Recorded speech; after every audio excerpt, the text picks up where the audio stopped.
প্রকৃতি তখন তার সব প্রতিশোধে মেতে উঠবে।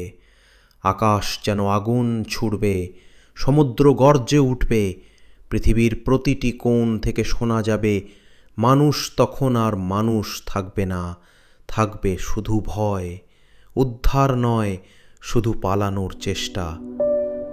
টেলিভিশন বন্ধ হয়ে যাবে, রেডিও আর বলবে না খবর, শুধু একটাই বার্তা থাকবে, দিস ইজ দি এন্ড।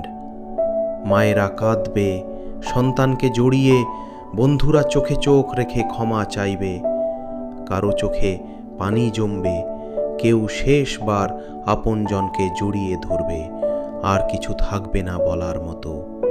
বিজ্ঞান তখন নীরব, সব গবেষণা, সব আবিষ্কার, সব ইতিহাস তাকিয়ে থাকবে চোখের সামনে ভাঙতে থাকা আকাশের দিকে।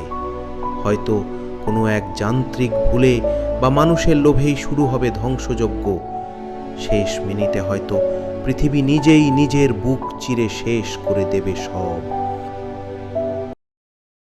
শেষ মুহূর্তে কেউ আবার হেসে ফেলবে, এই তো শেষ, মুক্তি। আবার কেউ কান্না ভেঙে বলবে, আরও সময় চাই, আরেকটা সুযোগ। শেষ মিনিটে বোঝা যাবে মানুষ আসলে কখনোই প্রস্তুত না শেষের জন্য।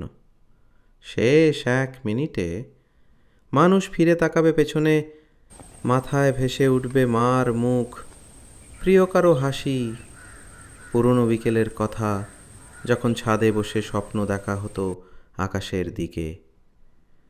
কেউ হয়তো ফোনে প্রিয়জনকে কল করবে বারবার, কিন্তু আর কেউ ধরবে না। শেষ 1 মিনিটে জীবন নয়, স্মৃতিগুলোই হবে সবচেয়ে মূল্যবান।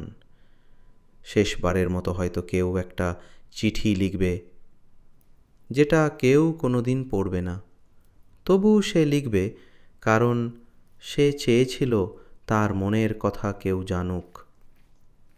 শেষ 1 মিনিটে বিজ্ঞান থেমে যাবে, শব্দ থেমে যাবে, শুধু শোনা যাবে চোখের ভিতর চিৎকার।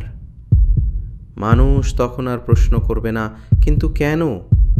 সে শুধু বলতে থাকবে, আর একটু সময় দাও। কেউ হাতে তুলে নেবে তাসবিহ, কেউ ঠেলে দেয় কপাল মাটিতে, কেউ চেয়ে থাকে আকাশের দিকে, যেন কেউ আসবে, ডেকে বলবে, ভয় পেও না, সব ঠিক হয়ে যাবে। শেষ 1 মিনিটে ধর্ম, জাতি, ভাষা সব মুছে যাবে, থেকে যায় শুধু একটা কথা, এত কিছুর পরে আমি কি বাঁচার মতো কিছু করেছি? আর যখন ঠিক ঘড়ির কাঁটা শেষবারের মতো টিক বলবে, পৃথিবী থেমে যাবে, না থাকবে শব্দ, না আলো, থাকবে শুধু অতীতের স্মৃতি। এই 1 মিনিটই হবে পৃথিবীর সব উত্তর আর সব প্রশ্নের মাঝখানের শূন্যতা। এমন একটা সময় যা কেউ দেখতে পারবে না, শুধু কল্পনায় বাঁচবে চিরকাল।